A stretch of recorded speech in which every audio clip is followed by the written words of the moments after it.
अगर मैं आपको बोलूं कि एनर्जी क्राइसिस और ट्रेड वॉर ये दोनों कोई कोइंसिडेंस नहीं है, तो क्या आप बिलीव करोगे? And now we're going to open up the Gulf with or without them. आपसे एक सवाल पूछना चाहता हूं। अगर आप कल सुबह उठते हैं और पेट्रोल पंप जाते हैं और वहां पे आपको लिखा हुआ मिलता है पेट्रोल खत्म हो गया, आप क्या सोचेंगे? आप शायद सोचेंगे ये एक दिन की बात है, कल से तो ठीक ही हो जाएगा। पर क्या हो अगर यही एक दिन नहीं, एक हफ्ता नहीं, बल्कि एक महीने तक ऐसा हो जाए और सिर्फ पेट्रोल पंप नहीं, गैस सिलेंडर खत्म, सीएनजी स्टेशन बंद, फैक्ट्रीज बंद और महंगाई आसमान छू रही हो। ये कोई इमेजिनेशन नहीं है, ये मार्च के बाद का रियलिटी है। और इस तमाम तबाही की वजह एक ऐसी जगह है जिसके बारे में शायद आपने सुना भी नहीं होगा, स्ट्रेट ऑफ हॉर्मुज। 34 किलोमीटर चौड़ी, सिर्फ 34 किलोमीटर। ये वही गली है जिस पर पूरी दुनिया की इकोनॉमी टिकी हुई है। आज हम इस गली की पूरी कहानी जानेंगे, हिस्ट्री, साइंस, जियोपॉलिटिक्स और सबसे इंपॉर्टेंट इंडिया के लिए इसका क्या मतलब। वीडियो को लाइक करिए और समझते हैं पूरी कहानी। पहले इसकी जियोग्राफी समझते हैं बिल्कुल सिंपल तरीके से। सोचिए एक बिल्डिंग है 5 मंजिला की। उस बिल्डिंग में एक दरवाजा है, एक एंट्री एक एग्जिट की। अब उस दरवाजे को कोई बंद कर दे तो अंदर रहने वाले अंदर बंद हो जाएंगे और बाहर रहने वाले बाहर रह जाएंगे। यही काम करता है स्ट्रेट ऑफ हॉर्मुज दुनिया के लिए। एक तरफ ईरान है, दूसरी तरफ ओमान और बीच में 34 किलोमीटर का पानी। और इस पानी के अंदर एक लेन अंदर की और एक लेन बाहर की, बिल्कुल हाईवे जैसा, बस ये हाईवे समुद्र के अंदर है। अब हमारी क्यूरियोसिटी जगती है कि इस गली के अंदर है क्या? दुनिया का सबसे बड़ा तेल का भंडार। Saudi Arab, Iraq, Kuwait, UAE, Iraq, Qatar, ये वो देश हैं जिन्होंने दुनिया को एनर्जी दी पिछले 70 सालों से। और इस तेल को दुनिया तक पहुंचाने का रास्ता सिर्फ एक, स्ट्रेट ऑफ हॉर्मुज। अब सोचो अगर ये गली बंद हो जाए तो कोई अल्टरनेटिव ही नहीं है। सऊदी अरब ने एक पाइपलाइन बनाई है यानबू तक, लेकिन वो सिर्फ 50 लाख बैरल तेल ही ले जा सकता है, बाकी 1.5 करोड़ बैरल के लिए कोई रास्ता ही नहीं है। इसलिए जब ईरान ने इसे बंद किया तो पूरी दुनिया कांप। ये वो दिन था जब दुनिया बदल गई। 28 फरवरी 2026 अमेरिका और इजराइल ने एक ज्वाइंट मिलिट्री ऑपरेशन की ईरान पर।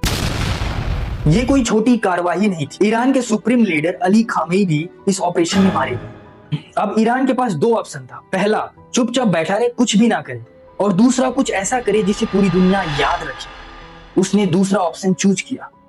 उसने स्ट्रेट ऑफ हॉर्मुज को बंद कर दिया। ईरान के IRGC Islamic revolutionary guard corps ने अनाउंस किया कि इस गली से कोई भी जहाज नहीं गुजरेगी। जो भी गुजरने की कोशिश करेगी उसे डिस्ट्रॉय कर दिया जाएगा। और ये सिर्फ एक धमकी नहीं थी।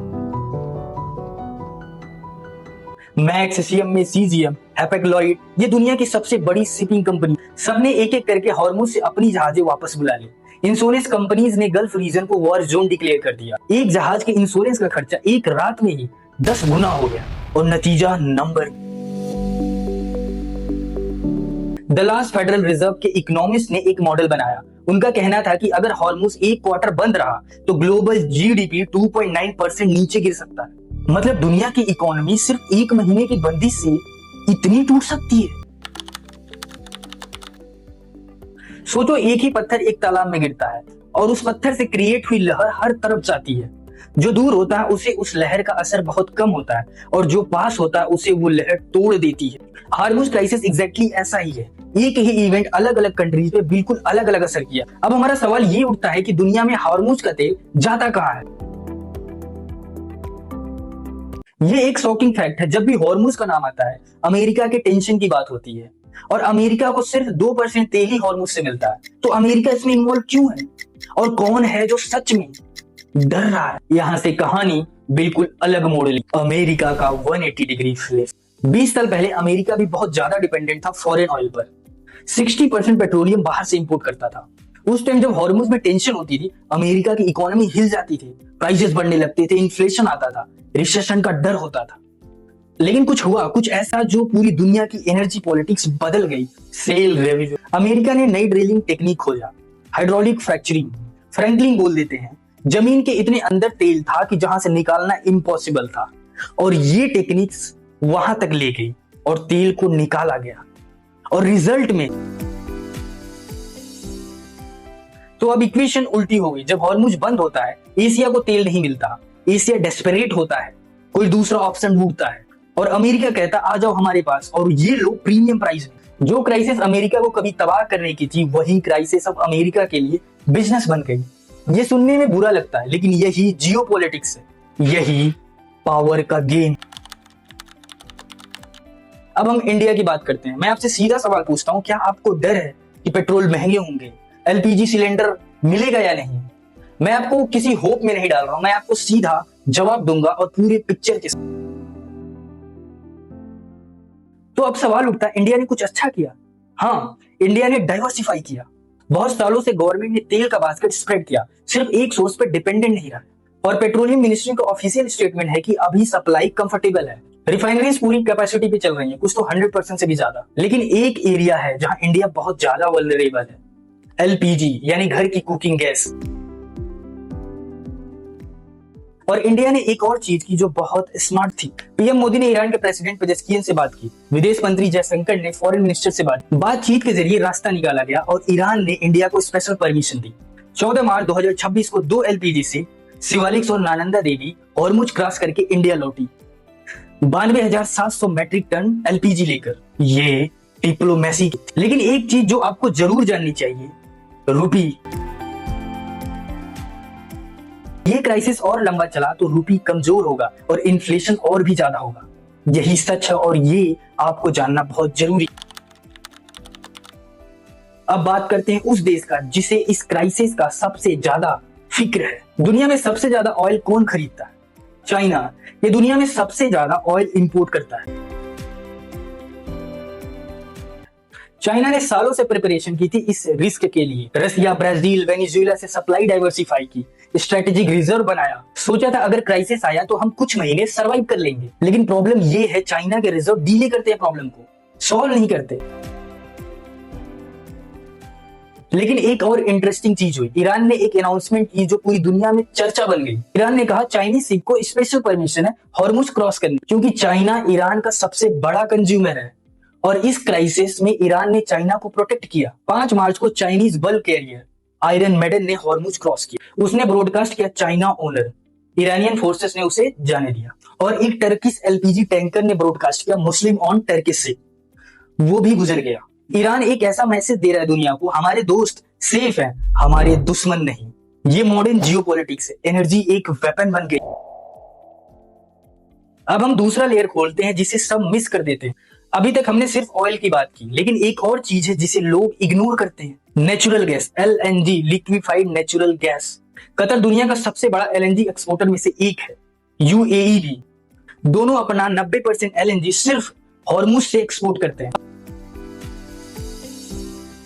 अब सोचो अमेरिका का इसमें क्या रोल है? गेस करो। अमेरिका भी दुनिया का सबसे बड़ा एलएनजी एक्सपोर्टर है। कतर का एलएनजी नहीं मिला एशिया को, एशिया डेस्परेट हुआ, खरीदार यूएस के पास गए, यूएस सेल किया, वो भी प्रीमियम प्राइसेस में। ये सुनने में बुरा लगता है, लेकिन ये इकोनॉमिक्स है।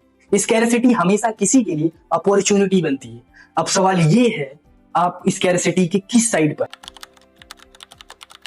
यहां से कहानी बिल्कुल अलग डायमेंशन में चली जाती है। देखो, मैं आपको कुछ और बोलूंगा, कुछ ऐसा जो मैं सोच रहा था। जब ये क्राइसिस शुरू हुआ फरवरी 2026 में, उस वक्त अमेरिका और चाइना के बीच क्या चल रहा था?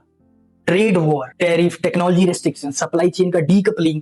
सालों से दोनों कंट्री एक दूसरे से दूर हो रहे थे इकोनॉमिकली, और अचानक ये एनर्जी क्राइसिस आ गई। अगर मैं आपको बोलूं कि एनर्जी क्राइसिस और ट्रेड वॉर ये दोनों कोई इंसिडेंस नहीं है, तो क्या आप बिलीव करोगे? मैं तुम्हें ये नहीं कह रहा हूं कि ये सब प्लान था, मैं ये कह रहा हूं कि इसी पूरे सिनेरियो को तुम एक अलग एंगल से देख कर देखो, लेवरेज की पॉलिटिक्स। चलो तुम मेरे साथ सोचो, नेगोशिएशन में पावर किसको मिलती है? जिसके पास अल्टरनेटिव हो, जो दूसरे के बिना सर्वाइव कर सके। अब ये सोचो, हॉर्मुज बंद, ऑयल सप्लाई टाइट है, प्राइस स्काई हाई है। पहले अमेरिका पे असर देखो, प्राइस प्रॉब्लम है, महंगाई हुई, लेकिन एनर्जी सप्लाई इंटैक्ट। अब चाइना पे असर देखो, सप्लाई प्रॉब्लम है, फैक्ट्री स्लो है, इकोनॉमी प्रेशर में है। और इतना दिमाग तो सभी का चलता है कि जो प्रेशर में होता है नेगोशिएशन टेबल पर, वो कमजोर होता है। यूएस कंपनी का रेवेन्यू बढ़ा है ऑयल और एनर्जी दोनों में, चाइना की मैन्युफैक्चरिंग कमजोर हुई, एक्सपोर्ट कमजोर हुई, और इन सब से चाइना की बार्गेनिंग पोजीशन ट्रेड नेगोशिएशन में वीक पड़ गई। और अगर तुम इस एंगल से देखते हो ना, तो ये पूरा पिक्चर तुम्हें क्लियर हो जाता है स्ट्रेट ऑफ हॉर्मुज सिर्फ ऑयल का चोक पॉइंट नहीं है, ये पावर का चोक पॉइंट है। जिस देश को ये क्राइसिस टॉलरेट करने की कैपेसिटी है, वो देश इस क्राइसिस को वेपन की तरह यूज कर सकता है। और अभी अमेरिका उसी साइड पे है और चाइना दूसरी साइड पर। इंटेलिजेंस ऑफिशियल CNN को बोल रहे हैं कि ईरान ये बंद 1 से 6 महीने तक रख सकता है। 19 मार्च को यूएस ने मिलिट्री कैंपेन शुरू की हॉर्मुज रीओपन करने का। खार्ग आइलैंड जो ईरान का 90% ऑयल एक्सपोर्ट हैंडल करता है, वो यूएस के नेगोशिएशन पॉइंट में एक लेवरेज पॉइंट बन गया। दुनिया का असली खेल एनर्जी नहीं है, एनर्जी कंट्रोल का खेल है। Now I will be very straight to you. देखो, दुनिया में 2 तरह के देश होते हैं। पहला वो जो एनर्जी के लिए दूसरों पर डिपेंड करता है, वो देश हमेशा दूसरों की मर्जी का रहमदार होता है। कोई गली बंद कर दे तो इनकी इकोनॉमी रुक जाए, कोई प्राइस बढ़ा दे तो इनकी फैक्ट्रीज बंद हो जाए। दूसरा वो देश जो खुद एनर्जी प्रोड्यूस करते हैं, ये क्राइसिस में सर्वाइव करते हैं और कभी कभी तो क्राइसिस से बेनिफिट भी उठाते हैं।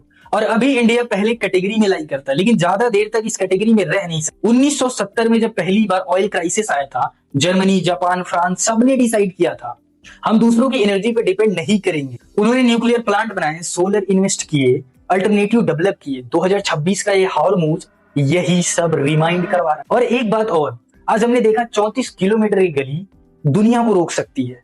एक ज्योग्राफिकल पिंच पॉइंट पूरी ग्लोबल इकोनॉमी का मास्टर स्विच। ये इंटरेस्टिंग नहीं लगता आपको? ये टेरिफाइंग नहीं लगता आपको? क्या ये आपको सोचने पे मजबूर नहीं करता? क्योंकि यही दुनिया की सच्चाई है। ज्योग्राफी मैटर करता है, पावर मैटर करता है, एनर्जी मैटर करता है, और जो देश इन तीनों को समझे वो देश हमेशा आगे रहे। अगर आप अभी तक मेरे इस वीडियो को देख रहे हैं तो ये मेरे लिए बहुत बड़ी बात है। अगर आज आपको कुछ नया सीखने को मिला हो तो इस वीडियो को अपने दोस्तों में शेयर करिए। जिसे लगता है कि जियो पॉलिटिक्स उसकी लाइफ से रिलेटेड नहीं है, उसे बताओ कि एलपीजी सिलेंडर भी जियो पॉलिटिक्स है, पेट्रोल पंप पे लगी कतार भी जियो पॉलिटिक्स है। ये नॉलेज ही सबसे बड़ा वेपन है। चैनल को सब्सक्राइब कर लीजिए, वीडियो को लाइक करके शेयर कर दीजिए। अब मिलते हैं एक और नई वीडियो के साथ, तब तक सीखते रहिए और क्यूरियस।